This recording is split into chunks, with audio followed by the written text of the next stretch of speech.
আমেরিকার justice department কুখ্যাত sex offender Jeffrey এপস্টিনের প্রায় 30 লাখেরও বেশি ডকুমেন্ট পাবলিক করে। আর এই ফাইলে উঠে এসেছে অনেক পাওয়ারফুল লোকের নাম।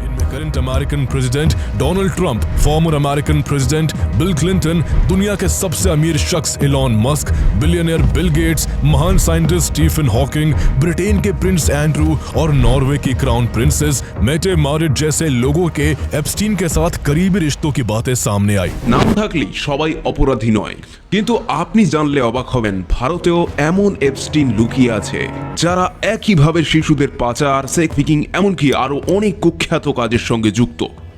বর্তমানে এপস্টিনের নাম বাইরে এসেছে তাই এত হইচই, কিন্তু ভারতের মধ্যেই এর থেকেও আরো ভয়ানক অবস্থা। তাই তো প্রতি বছর ভারতে প্রায় 96,000 শিশু পাচার হয়। এ নিয়ে কেউই কথা বলে না। আমি দেবায়ন ত্রিপাঠী, আর আজকের ডকুমেন্টারি সবার থেকে আলাদা, তাই সময় নষ্ট না করে শুরু করছি আজকের এই ডকুমেন্টারি। বর্তমান চর্চায় থাকা জেফ্রি এপস্টিন ছিলেন এক আমেরিকান বিলিয়নিয়ার।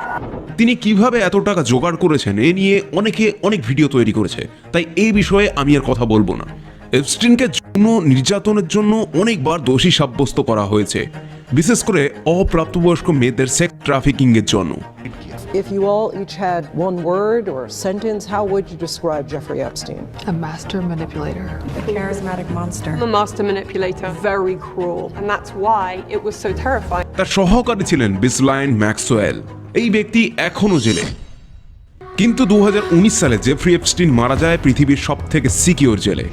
অনেকের মতে একে মেরে ফেলা হয়, আর এমন উক্তির পেছনেও রয়েছে যথেষ্ট গ্রহণযোগ্য কারণ। আসলে লিটন সেন্ট জেমস দ্বীপ, যাকে পেডোফাইল আইল্যান্ড বলা হয়, সেই আইল্যান্ডটি ছিল জেফ্রি এপস্টিনের নিজস্ব কেনা দ্বীপ, যেখানে সেক্স ট্রাফিকিং এবং মানুষের রান্না করা থেকে আরো জঘন্যতম কাজ করা হতো। আর এই দ্বীপের প্রত্যেক কোনায় কোনায় লাগানো থাকতো সিসিটিভি এবং হিডেন ক্যামেরা। এই দ্বীপে আসতে থাকা রাজনীতিবিদ, ব্যবসায়ী, সায়েন্টিস্ট এবং সেলিব্রিটিদের ভিডিও রেকর্ড হতো, এবং পরে এই ভিডিও দেখিয়ে ব্ল্যাকমেল করে কোটি কোটি টাকা এপস্টিন হাতিয়ে নিত। 2008 সালে এপস্টিন একটি মামলায় দোষী সাব্যস্ত হয়, কিন্তু তার পানিশমেন্ট ছিল খুবই হালকা, মাত্র 13 মাসের জেল। আর জেলে এপস্টিনের ভিআইপির মতো খাতির অভ্যর্থনা হচ্ছিল। এর পেছনে মূল কারণ ছিল বড় বড় লোকের সাথে তার কানেকশন। ঠিক একইভাবে 2024 সালের এপ্রিলে লোকসভা নির্বাচনের আগে ভারতে প্রজ্জ্বল রেভান্না নামে এক কর্ণাটকের প্রাক্তন সাংসদের নাম সামনে এসেছে।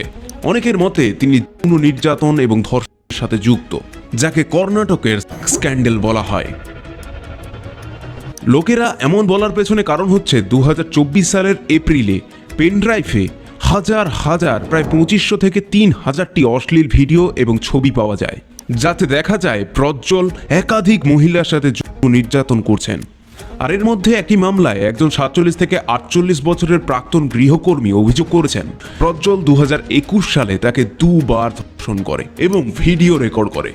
আর এই ভিডিওগুলি ছিল ব্ল্যাকমেলের হাতিয়ার।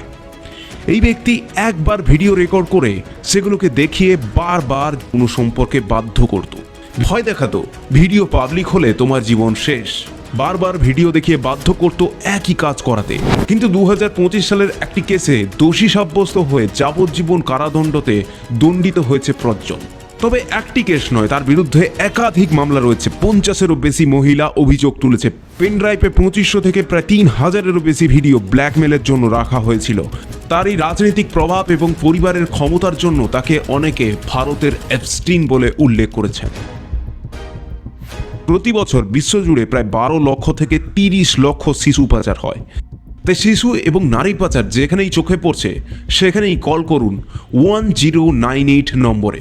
এই ভিডিওটি তৈরি করার পেছনে মূল কারণ, যদি কোনো সন্দেহভাজন ব্যক্তিকে আপনারা দেখতে পান তবে এড়িয়ে যাবেন না। আপনার ঘরেও এমন ঘটনা ঘটতে পারে, তাই সচেতন হন। ধন্যবাদ এই পর্যন্ত ভিডিওটি দেখার জন্য। আর যদি আমার ভিডিও ভালো লাগে তবে সাবস্ক্রাইব করতে পারেন এবং ভিডিও নোটিফিকেশন পেতে বেল আইকন প্রেস করতে পারেন।